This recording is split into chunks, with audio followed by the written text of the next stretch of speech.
அவன் மார்பு உறுதியானது. விதை உடனே மரமாவதில்லை. ஓர் விதை இருளில் புதைந்துதான் ஒளியை காணும். அதேபோல் உன் பயணமும் அமைதியில்தான் செயல்பெறும். நீ விரும்பும் விஷயம் விரைவாக நடக்காமல் இருக்கலாம். தாமதம்தான் உன்னை தகுதி செய்யும் பயிற்சி. பொறுமை இல்லாதவன் தன் அதிர்ஷ்டத்தின் கதவை தானே மூடுகிறான். அடியை தாங்கும் கற்கள் தான் சிலையாக மாறும். அதுபோலவே ஒரு வீரன் தான் வாங்கிய அடிகளிலிருந்தும் காயங்களிலிருந்தும் செதுக்கப்படுகிறான். ஆதவன் நெஞ்சில் அமைதி புகுந்தது. அவன் ஆழமாக சுவாசித்தான். உழைப்பே உன் வரப்பிரசாதம். சோம்பேறி மலை ஏற முடியாது. என் வேல் உன்னை முன்னேற்றும். நீ ஒரு அடியை எடுத்து வைத்தால் மட்டுமே. முருகன் ஆசீர்வாதம் தூரத்திலிருந்து இழுத்து வராது. நீ முன்னேறும் போது நேராக வந்து சேரும். ஆதவன் தனது தவறுகளை நினைத்து தன்னைத்தானே மன்னித்து நிற்கத் தொடங்கினான். தன்னை மன்னிக்கும் வலிமை கொண்டவன் உலகத்தை வெல்லும் வலிமையும் பெற்றவன். தோல்வி உனக்கு துரோகம் செய்யாது. தோல்வி உன்னை வெற்றிக்கு தயாரான ஆயுதமாக மாற்றுகிறது. அதை எதிர்த்து போராடு. அது உனக்கு வணங்கி குனியும். குனிந்து வளரும் நெல் தான் முழுவீச்சில் வளரும். அதேபோல் தாழ்மையுள்ளவன்தான் உயர்வடைவான். ஆதவன் கண்களில் நம்பிக்கையின் ஒளி மீண்டும் பிரகாசித்தது.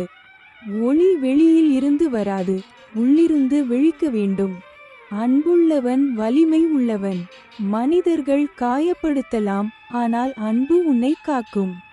உன்னை விட்டு விலகும் சிலர் உன் வாழ்க்கைக்கு தேவையில்லாதவர்கள்.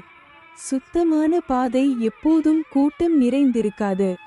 உனக்கு தேவையானவர்கள் மட்டும் அருகில் நிற்பார்கள். ஆதவன் பழைய காயங்களை மறந்தான். தன் மனதை சுத்தப்படுத்தினான். இதயம் காலியாகும் போது தான் ஆசீர்வாதம் நிரம்பும். நன்றி சொல்பவன் அதிர்ஷ்டத்தின் கதவை திறப்பான். உனக்கு இல்லாததை நினைத்து அழாதே, உள்ளதை கண்டு நன்றி சொல். நன்றி உணர்வுதான் உன்னை உயர்த்தும் இரகசிய சக்தி. ஆதவன் மூச்சை ஆழமாக இழுத்து நன்றி என்ற வார்த்தையை மனதில் தழுவினான். அவன் முன் நின்ற முருகன் இனி அற்புத தேவனாக இல்லை, அவனின் இதயத்தின் வழிகாட்டியாக இருந்தார். தெய்வம் தூரத்தில் இல்லை, உன் நடையின் ஒவ்வொரு அடியிலும் நடந்து கொண்டிருக்கும் சக்தி. ஆதவன் சொன்னான், குமரா, நான் வாழ்கிறேன். நான் வெற்றிக்கு பிறந்தவன். முருகன் புன்னகையுடன், உன் வாழ்க்கையை எழுதிவிடும் மகனே. வேல் உன்னுடன் பயணிக்கிறது. அவரின் உருவம் மெதுவாக ஒளியில் மறைந்தது. ஆனால் ஆதவனின் உள்ளத்தில் வேலின் ஒளி உறைந்துவிட்டது. ஒளி மறைந்தாலும் ஆசீர்வாதம் மறையாது. சக்தி அணைந்தாலும் ஆற்றல் குறையாது. ஆதவன் மலையை இறங்கினான். அதே சாலை, ஆனால் அவன் மாறிவிட்டான். தோல்வி புதிய தொடக்கம். பயம் தைரியத்தின் சோதனை. கடந்தது பாடம். எதிர்காலத்தின் வெற்றியின் அழைப்பு. அவன் தெருவின் நடுவில் நின்று வானை நோக்கி கத்தினான், வெற்றிவேல் முருகனுக்கு அரோகரா, வெற்றிவேல் முருகனுக்கு அரோகரா. அந்த ஓசை மலைகளை தான் அல்ல, அவனின் விதியையே அசைத்தது. வாழ்க்கை நம்மை சோதிக்கிறது, ஆனால் அந்த சோதனை முருகன் தரும் தேர்வு. அதை கடந்து வந்தால் நம்முள் இருக்கும் வீரன் பிறக்கும். உள்ளம் உடைந்தால் பலம் உண்டாகும். போராட்டம் அதிகமானால் வெற்றி அருகில் இருக்கும். ஒவ்வொரு தருணத்திலும் நினை, நீ ஒரு புதையல். உலகம் அதை கண்டுபிடிக்க நீ உதவி செய்ய வேண்டும்.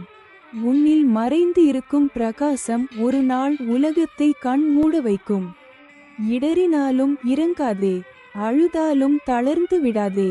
உன் உள்ளத்தில் மறைந்திருக்கும் வேல் ஒரு நாள் உன்னை உச்சிக்கு கொண்டு செல்லும்.